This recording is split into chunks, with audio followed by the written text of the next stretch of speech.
Assalamualaikum warahmatullahi wabarakatuh. Soimat rahimakumullah.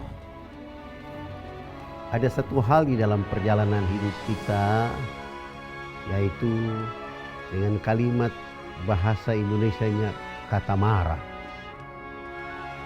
Marah ini hampir dilakukan oleh setiap manusia. Tetapi pada kesempatan yang mulia ini, Al-Fakir ingin memberitahu kepada kita semua bahwa marah itu bukan pekerjaan dari orang-orang beriman. Marah itu bukan energi orang-orang yang beriman. Boleh marah, tapi ada cara marah yang membuat keimanan kita terjaga. Sebab orang-orang yang marah itu energinya adalah dia merendahkan keimanan.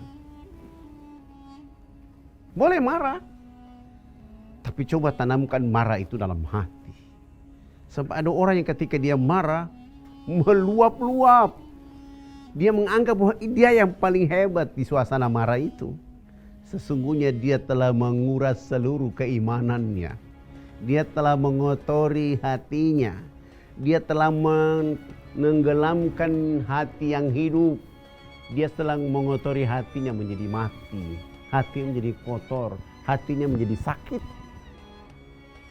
Sesungguhnya orang-orang yang marah adalah orang-orang yang tidak menjadikan mereka menjadi orang yang berkualitas dalam hidup. Dan marah itu bukan milik orang-orang beriman. Puasa mendidik kita untuk keluar dengan menahan. Menahan itu artinya berkemampuan untuk menjaga hati, menata hati, menata perilaku, menata sikap, menata tindakan, menata aktivitas supaya terjaga keimanan, terawat keimanan. Bahkan kita pernah mendengar ulama kita Agim mengatakan jagalah hati. Itu maksudnya adalah supaya kita tidak boleh menempatkan kemarahan itu di dalam sesuatu hal dalam hidup. Marah boleh, tapi marah yang di dalamnya penuh dengan keimanan.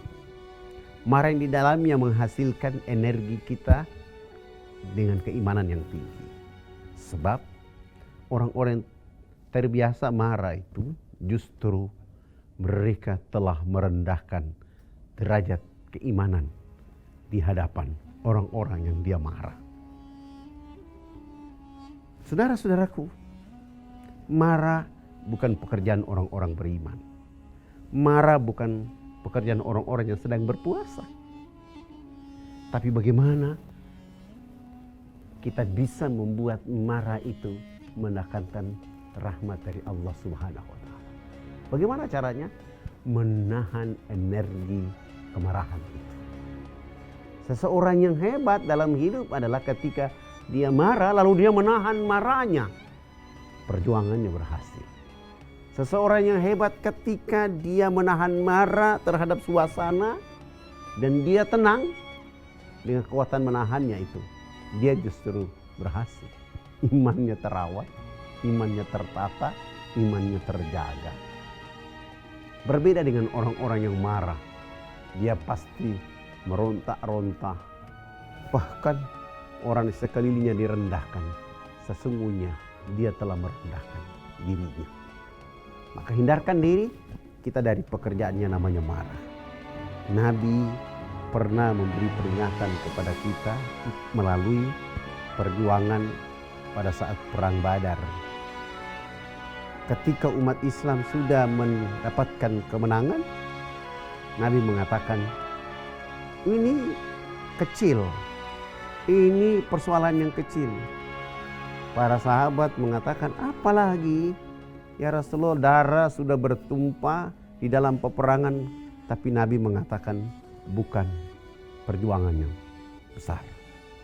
Tapi Nabi menjawab, perjuangan yang paling besar adalah menahan nafsu, berperang melawan hawa nafsu. Karena Orang yang marah itu dia sedang menampilkan hawa nafsunya, menampilkan egonya, menampilkan keangkuhannya. Dan sesungguhnya orang telah membaca kelemahan pada dirinya.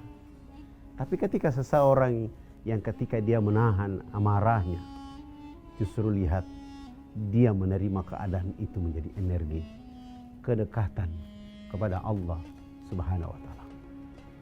Biasakanlah berwudu, biasakanlah berzikir, biasakanlah membaca kalimat A'udzubillahi minasyaitonir rajim. Dan biasakanlah kita untuk menghindarkan diri dari sifat marah. Karena amarah adalah perbuatan-perbuatan yang tidak mendapatkan keuntungan. Justru orang yang marah itu dia mengurangi cara hidupnya di bumi. Orang yang marah itu dia mengurangi keimanannya, merendahkan keimanannya. Dan orang yang terbiasa marah itu adalah orang-orang yang tidak berkualitas di dalam hidupnya kecuali marah. Hindarkan kita dari itu semuanya. Puasa mendidik kita untuk menahan agar kesempurnaan keimanan itu datang dari jiwa, raga, oleh karena kita punya mimpi menjadi orang-orang yang takwa. Wassalamualaikum warahmatullahi wabarakatuh.